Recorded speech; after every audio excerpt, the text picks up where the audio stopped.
दोस्तों, स्वागत है आपका हमारे YouTube चैनल नॉलेज 350 में। मित्रों, आप सभी ने रामायण अवश्य ही देखी होगी, जिसमें प्रभु श्री राम के जन्म से लेकर उनका सरयू में जल समाधि लेने तक की लीला को टीवी पर दिखाया गया था। लेकिन आपको बता दूं कि इसके अलावा भी रामायण के ऐसे बहुत से रहस्य थे जो टीवी पर नहीं दिखाए गए। आज की इस वीडियो में हम आपको रामायण से जुड़ी ऐसी ही 15 बातों के बारे में बताने जा रहे हैं, जिनके बारे में आप शायद ही जानते होंगे। तो चलिए अब बिना देरी के मिलकर जानते हैं रामायण से जुड़े इन 15 रहस्यों के बारे में। पहला, वाल्मीकि से भी पहले हनुमान जी ने लिखी थी रामायण। मित्रों, जैसा कि हम सभी जानते हैं कि वाल्मीकि ने रामायण धर्म ग्रंथ की रचना की थी, लेकिन आपको जानकर हैरानी होगी कि वाल्मीकि जी से पहले ही प्रभु श्री राम के अनन्य भक्त हनुमान जी ने राम कथा की रचना अपने नाखूनों से एक शिला पर की थी। इस बात का पता जब वाल्मीकि को चला तो उन्होंने उस शिला यानी कि पत्थर को जाकर देखा और उस पर हनुमान जी द्वारा राम कथा का वर्णन देख वो हैरान रह गए। फिर उन्होंने हनुमान जी से कहा, हे पवन सुत, आपसे अच्छा राम की कथा का वर्णन कोई कर ही नहीं सकता और आपकी रचना के सामने मेरा लेखन कुछ भी नहीं है। ये सुन हनुमान जी ने सोचा कि वाल्मीकि जी कवि हैं और प्रभु श्री राम के भक्त भी हैं।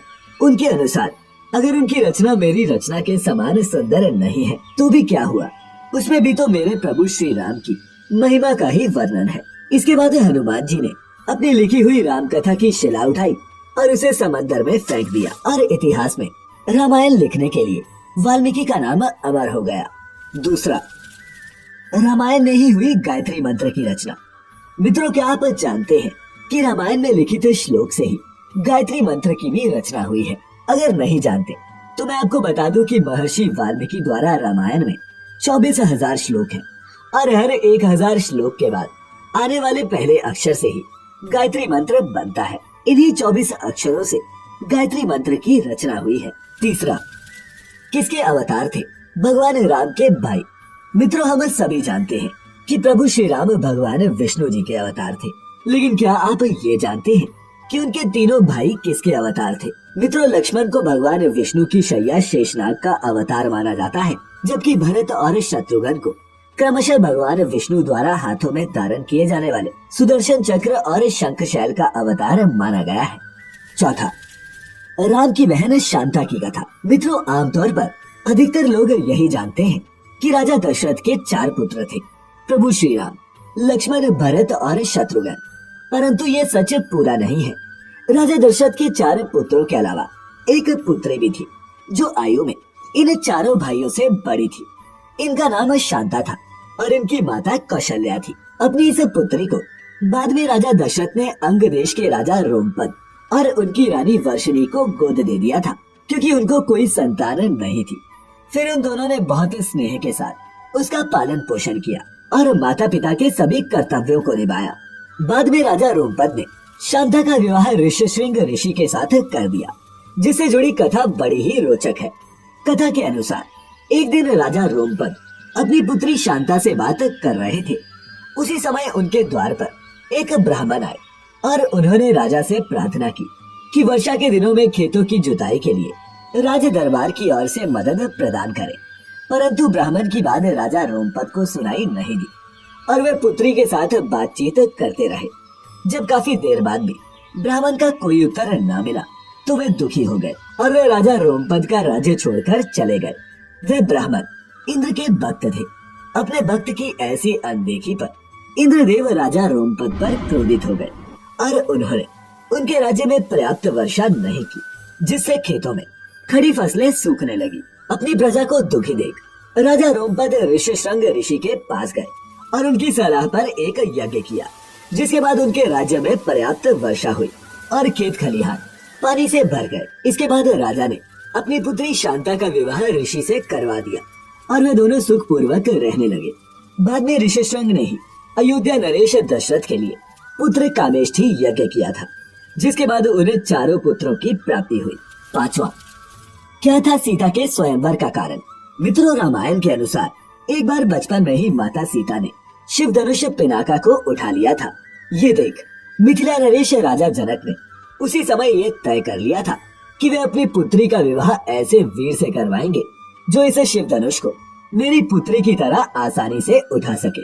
यही कारण था सीता के स्वयंवर में यही शर्त रखी गई, और जो उस शिव धनुष को उठा पाया उसी ने सीता से विवाह भी किया।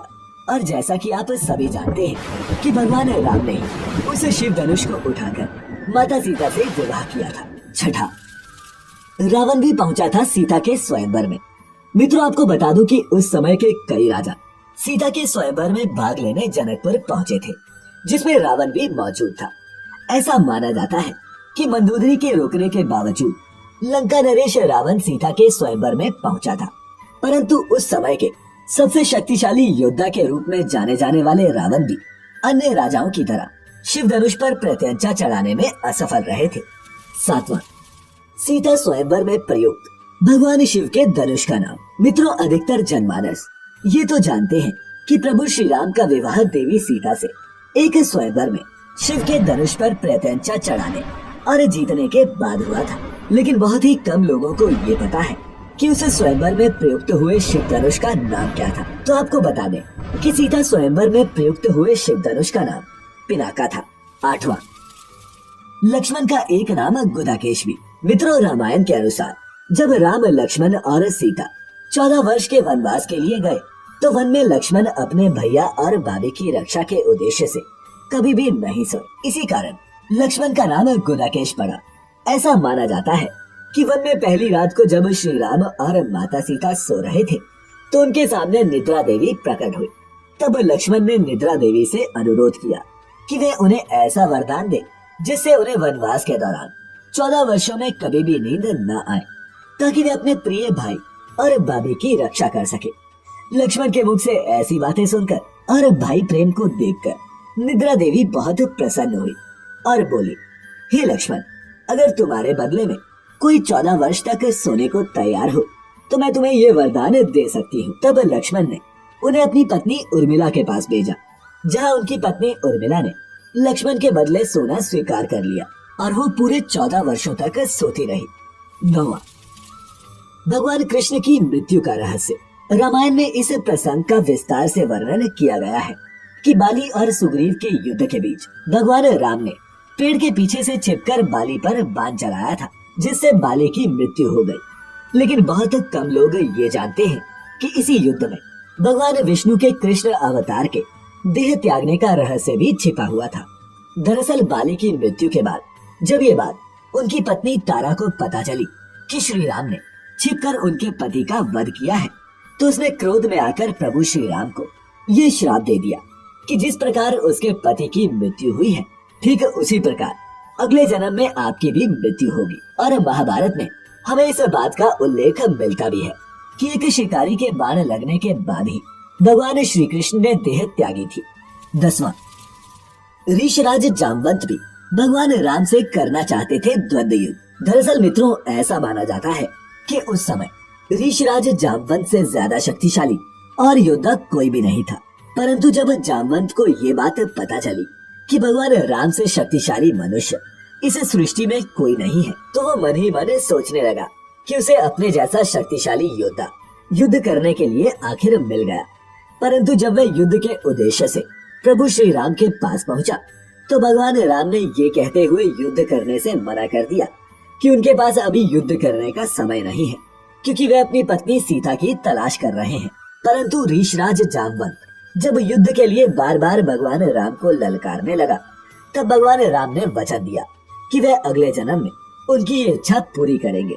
और फिर अगले जन्म यानी कि श्री कृष्ण अवतार में उन्होंने जामवंत की ये इच्छा पूरी भी की। 11वां, ब्रह्मचारी होने के बावजूद भी था हनुमान जी का एक पुत्र। मित्रों, हनुमान जी के बेटे का नाम मकरध्वज है। हनुमान जी का ये बेटा एक शक्तिशाली मछली से पैदा हुआ था। ये तब हुआ जब लंका को पूरी तरह जलाने के बाद भगवान हनुमान अपनी पूंछ को समंदर में डुबा रहे थे। ऐसा माना जाता है कि उस समय मकरध्वज नाम की मछली ने उनका पसीना निगल लिया, जिसके बाद ही उनके पुत्र मकरध्वज का जन्म हुआ। 12वां, रावण का नाम कैसे पड़ा। मित्रों, रावण को पहले दशानन के नाम से जाना जाता था। रावण बहुत बड़ा शिव भक्त था और लंका के राजा बनने के बाद एक बार वह भगवान शिव से मिलने उनके निवास स्थान कैलाश पर्वत पहुंच गया। परंतु जब कैलाश पहुंचा तो द्वार पर शिव जी के द्वारपाल नंदी ने उसे रोक दिया, क्योंकि उस समय भगवान शिव ध्यान में थे। पहले तो रावण को बहुत क्रोध आया, परंतु अपने क्रोध को शांत करते हुए और अपनी भक्ति भावना को साबित करने के लिए वह कैलाश पर्वत को ही उठाने लगा, जिस वजह से कैलाश पर्वत हिलने लगा और भगवान शिव का ध्यान भंग हो गया। वह क्रोधित हो उठे और फिर उन्होंने अपना पैर पर्वत पर टिका दिया।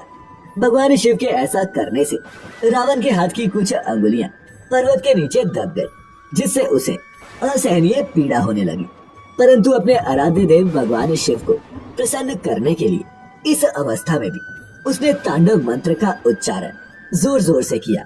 ये देख भगवान शिव हैरान रह गए और सोचने लगे कि इतने कष्ट में होते हुए भी मुझे शांत करने के लिए कोई साधारण मनुष्य तांडव कैसे कर सकता है।